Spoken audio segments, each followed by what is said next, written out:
Hey everybody, and welcome to Ask M&R Productions episode 160, the series where I answer your questions. If you have a question you want answered next week, definitely leave it down in the comments section down below. But let's hop right into it with our first question from Peyton. He says, is there a theme that you will never buy and have no interest in? I don't know if it's so much a theme as like a section of things that they do, but Lego Duplo is definitely not for me. It's literally made for infants. And so, of course, that doesn't really translate to what I do or what I care about. And most certainly because it has no Star Wars licensing attached to it, which is kind of shocking that they've never made Lego Star Wars Duplo. Like, when they first came out with the junior sets with the 4 Plus lineup, I was like, hey, they're probably going to do Star Wars with this, and then, like, the next year they did it. But, like, it's kind of surprising there's never been a Lego Star Wars Duplo lineup, and I don't really understand why that hasn't happened. I wonder if there's some licensing thing with Disney or Lucasfilm and Lego that just never allowed it to happen, that some other company is the only company allowed to make these things for kids. I don't know what it is, but for whatever reason it doesn't exist. Maybe they just didn't want to do that to Star Wars fans because they know how fickle they can be, like, fair enough. But yeah, it's just an odd thing, and Duplo just obviously isn't for me. I do have some Duplo Thomas the Tank Engine stuff from like years and years back, but obviously I don't use it. It was never really bought for me. I think it was either bought for my little brother or cousin or whatever when they were really young. We have a bit of a longer one here from Penguin, but maybe this will help some of you guys out too. He says, as someone who has a hard time affording the more expensive sets, that's totally me 10 years ago, I relate, and wants the Star Destroyer, any tips on getting 10% plus off big sets like that? Also, when do you think that they will retire the Star Destroyer? I'm having a bunch of anxiety that they'll retire it soon and it'll become $1,000+. How often does Lego do double VIP? I am new to collecting, but always ask for Lego for my birthday and Christmas, but am getting into collecting. So very nice stuff, Mr. Penguin. I applaud your effort here to get the Star Destroyer. It probably won't retire at least until the end of this year. That's like the earliest it would retire. I wouldn't be surprised if it retires at the end of this year though either. I don't know these things. I can't see the future. There's no like list of things that's retiring this year, but just know that at the earliest it could happen this year, and that's all I can tell you on that front. But as far as how to get these things 10+% off, you mentioned double VIP points. That's about it. The Star Destroyer is in high demand. It sells out all of the time. Lego has no reason to put it on sale. You could perhaps get lucky and find one on like Facebook Marketplace or eBay for under retail price, and I mean lucky. That's not a thing to bet your money on that you're gonna find it. Sometimes things just cost what they cost, and I like to kind of preach that on the channel because like that's just how it works, right? So yeah, double VIP points is gonna be your really only way to like guarantee yourself some percentage of money off the purchase of a Star Destroyer, and with that, double VIP points usually only happens like I would say 2, 3, maybe 4 times a year. The most guaranteed time I would say would be like May 4th. I think they usually do double VIP on all Star Wars purchases. Plus you would get the promo, which you could sell to get even more money back on your purchase. That would make it a little bit better than 10%, I guess. I mean, when you're looking at spending $700, if you're trying to get 10% off, the difference between $600 and $700, I wouldn't say is huge. I would just say save up that extra $100 and get it when you can, unless you're willing to wait and risk it with waiting for a double VIP points. And on top of that, with double VIP, a lot of things like the Star Destroyer will sell out very, very fast. So you're going to have to be on top of it. You're going to have to be there when it starts. And sometimes I don't think they announce it. Like, I don't follow double VIP.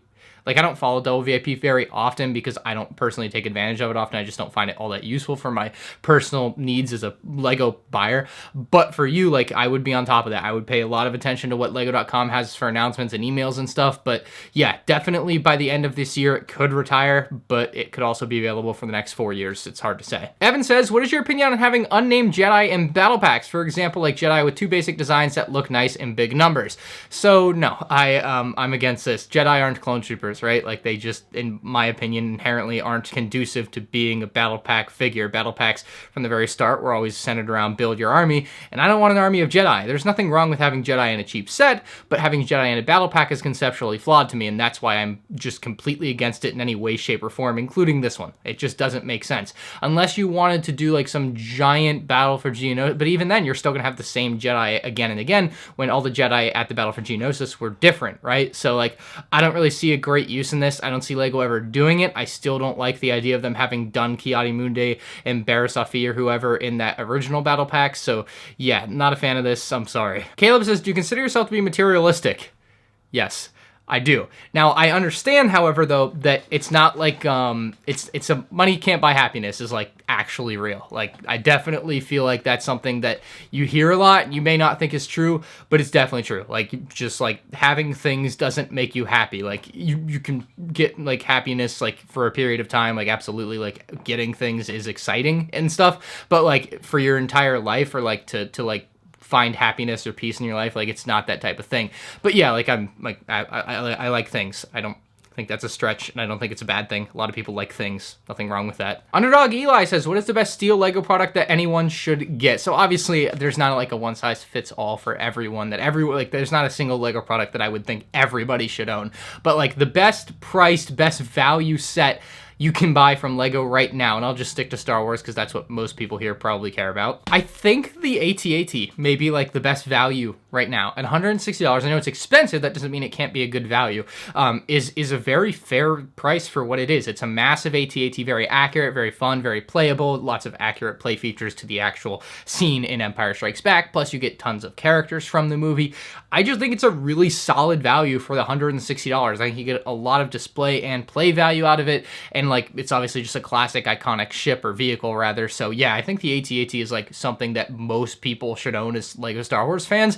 Obviously there may be people that just hate the AT-AT for whatever reason, but I think it's one of those sets that most people can agree is really, really good and probably the best one we've had to date. Master Yoda Gaming says, would you recommend buying old Lego sets sealed for a higher price or opened and used for a lower price? So I personally, I've said this quite a few times in the last year or so, but I personally really go for new sealed Lego sets whenever I buy something older, because a couple of reasons. One, I just don't want people's used crap, and it can be crap sometimes. You have to be careful. If you care about that, I guess you could just not care, fair enough. And two, for what I do, like as my job is review Lego sets, so when I get something I want like it as it was originally packaged and was and came, and so I don't want it to potentially have missing pieces, and that's a whole hassle for me. Like paying more, sometimes it's just easier, right? For me, it's not having to clean the parts when I get them, not having to make sure all the pieces are there, and then ordering replacement pieces if there's pieces missing. Like there are reasons to spend more money for a thing just for peace of mind, and that's a perfectly reasonable reason to do something like that. Or if you just want to spend more money to get a new in-box version because it has that allure to you, right? Like you can just be like, oh my god, it's shiny, it's new, like this is great. But used things can be perfectly fine for Lego as well. You just want to make sure you're buying it from somebody that's selling something that's not crap, right? Like make sure it's not missing pieces, make sure the pieces aren't really scuffed or dirty. Like you can usually tell this in pictures if it's an eBay listing. It's a little bit tougher on Bricklink because it'll just say used, and sometimes it's just a short blurb of a description, in which case you could inquire to the seller, I suppose, to find out more about the item's condition. But I would typically recommend paying the extra bit to get something new rather than used. My favorite saying is buy it nice or buy it twice, so I typically err on the side of caution and buy it nice. Dustin Power says, what is the best way you found to clean dust off sets? So I found this thing in the garage like, I don't know, 6 months ago, and it has worked wonderfully for me for dusting. And you can see it's like microfiber or something. I don't know if someone knows exactly what material this is. I think this is used for cars or something, this particular item. But what I really like about it is, one, it's really soft on the parts, right? So it shouldn't really scratch up your tiles, right? It'll get it completely dust-free, and it shouldn't really scratch up the tiles, which can be a problem depending on what you use to dust.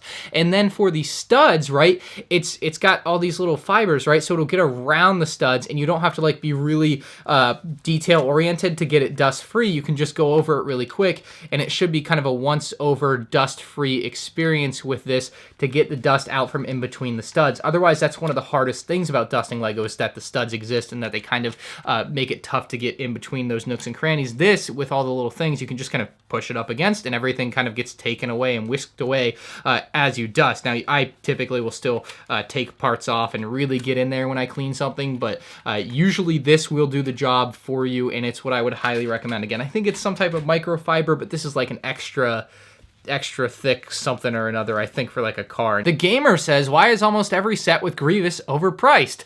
Well, I think we can see the common denominator here. Grievous. He is probably just an expensive thing to mold and make. For whatever reason, he just makes sets cost more, right? Hugh Martin says, what's the earliest you've arrived to a Lego store for a set? So the 2017 UCS Millennium Falcon, the set I spent every last penny I had on. I had literally $0 to bank account after I bought that one. But yeah, that set was 7 a.m. I got to the Lego store. That was at Disney Springs. And Disney Springs, like, parking, I don't think, was even open when I got there. It was that dang early.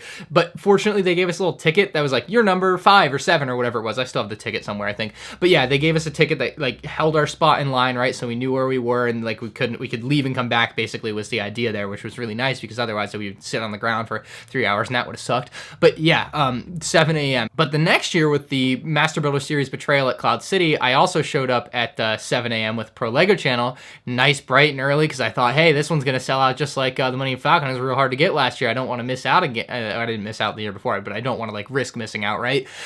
So showed up nice, bright and early, 7 a.m. There were like 3 people in line. Like, it was like such a waste of time for me to show up that early. 3 hours prior to release, earliest I'll probably ever go to a Lego store for a set. Mikey says, why are there barely any sequel trilogy UCS sets? Well, it's kind of like why there's barely any prequel UCS sets, probably because Lego doesn't think they'll sell. So, I mean, that's the unfortunate reality of it. Jay Stud says, would you like to see a play feature of the Titanic where the Titanic breaks in half? I heard that was a strong rumor. Look, I don't know where you heard this, but like, no. Whoever told you this is lying, or you made up that you heard it. I don't know, man. But like, I'm sorry. That's just not a rumor. There's no.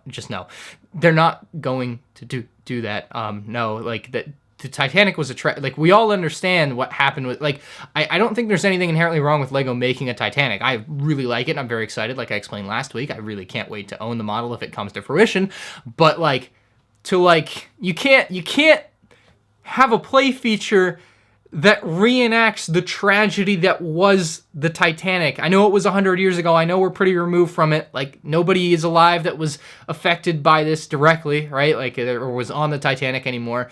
But it's still not something you like want to necessarily make light of, right? Like, I guess you can make your edgy jokes or whatever on the internet. It's fine. It's just a joke, I suppose. But like, Lego and their brand values certainly would not align with that. And they certainly would not make a product with a play feature to reenact something like that. That's utterly ridiculous to me. No, that's not happening. I don't want that to happen. That would be so bad. Bears Brickden says, want to talk about GameStop stock. So I was a GameStop stockholder as of 2 months ago. I bought 10 shares of GameStop. They were $15 each. I bought it after listening to a podcast talking about like, hey, GameStop just got this deal with Microsoft. They're going to get DLC money from Microsoft even farther down the line after they sell consoles and stuff. And I was like, oh my God, GameStop is going to make money from this. This is a good investment for like $150. Like, why not? Like, it just seemed like a fun little thing for me to put a little bit of money into, because I thought it would go up a little bit over time.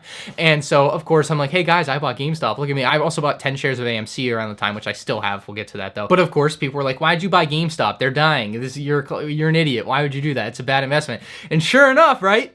Here comes all the memes and all the hedge fund and like the short squeeze and all this crap that we actually talked about in the Bad Bricks podcast. I'll leave a link down below if you're interested in that. It's Timmy and I's podcast. We talk about stuff that's not Lego. It's more of an 18 plus podcast, just for the heads up. Talk about the GameStop stock there. And I said, I sold my stock. I sold my stock when it hit $40. So stock started going up and I was like, bro, I didn't, in my wildest dreams did I think it was going to get to $40 a share. And so I made like $250 or whatever it was, right? So a nice chunk of change. Like $250 isn't nothing, but as you know, GameStop stock has since skyrocketed, and who knows, when you're watching this, I'm filming this Sunday afternoon, it could be even higher come Tuesday when you're watching this, and it went straight up to like $400 within the next couple days. And so obviously I missed out on like $4,000.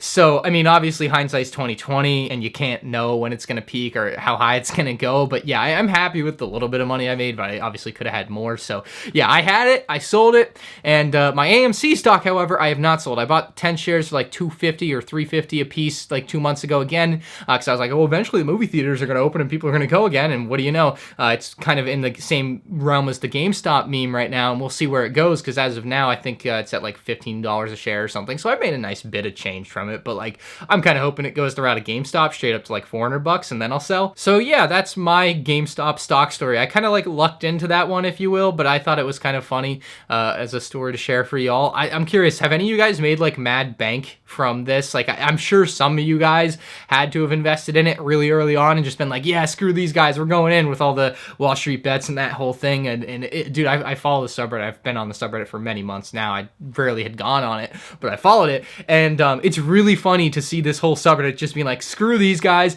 we're gonna do this. Just mob mentality. It's one of the best things to happen so far this year. I'm very much enjoying it, watching from the outside looking in, mostly, unfortunately, because I sold buy stock. The Banana Kiddo says, what is your most desired Star Wars character that has never been made in Lego? I think the obvious choice here is Commander Cody in Phase 2 form. He was in Season 7 of the Clone Wars, he was in Star Wars Episode 3, and he probably won't be in the UCS Gunship, so fingers crossed, maybe in a 2022 CMF. Lego's really screwing their fans here, though, in my opinion. I really think he should have been in the set already, and they just seem to not care. And that's part of the reason why I'm finding myself more and more driven to collect the Black Series from Hasbro. Like, Hasbro has this whole website where it's like, where fans come first. Like, Lego, take notes, bro. And so, like, I see this and I'm like, this is great. I like this. I can identify with this. They're doing everything. Like Hasbro is doing everything, right? They have stuff from the prequels, stuff from the sequels, and stuff from the original trilogy all coming out all of the time. And it's wonderful and awesome and I love it. And so even though I didn't like action figures, like a year ago I would have told you I hate action figures. As a collectible, I am really enjoying it and plan to do a lot more with it. I'm actually starting a new channel called M&R Collects where I'm going to do videos specifically about like action figures and like hot toys and whatever that I have back there and that I'm buying more of and have already bought more of. So yeah, I don't know. It's like a little fun off to the side hobby channel. I don't have like a schedule for that channel. It's just like whenever I can and feel like. But yeah, I'm very excited. Lord Highness says, what do you think the most unexpected set Lego has made for Star Wars is?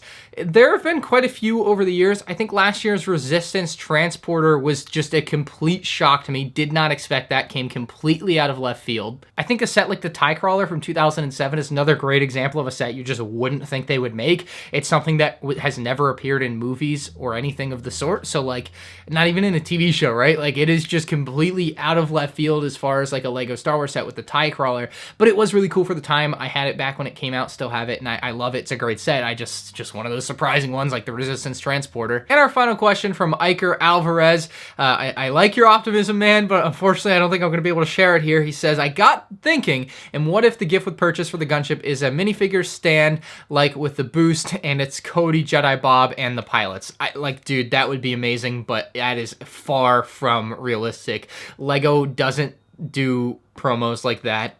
It's just not probably going to happen. I mean, we could potentially maybe get one of the figures as a gift with purchase. Like that would be plausible. You certainly wouldn't get 4, but even that I don't think they would do. I really don't see them doing it, and it really sucks, but it's the reality of it. They asked what figures we wanted, we told them what we wanted, and then they didn't give us any of them, and it's like really crappy to me, and that's why I think it's a big deal. So it's unfortunate that Lego doesn't really care, and again, this is just another reason I've been driven to Black Series. Like honestly it is. It's sad, but yeah, I don't see it happening. I don't even know if we're gonna get a promo with the Gunship. You see a set like the Batmobile from a couple years ago, it came with like a mini Batmobile build that you could only get if you bought the Batmobile.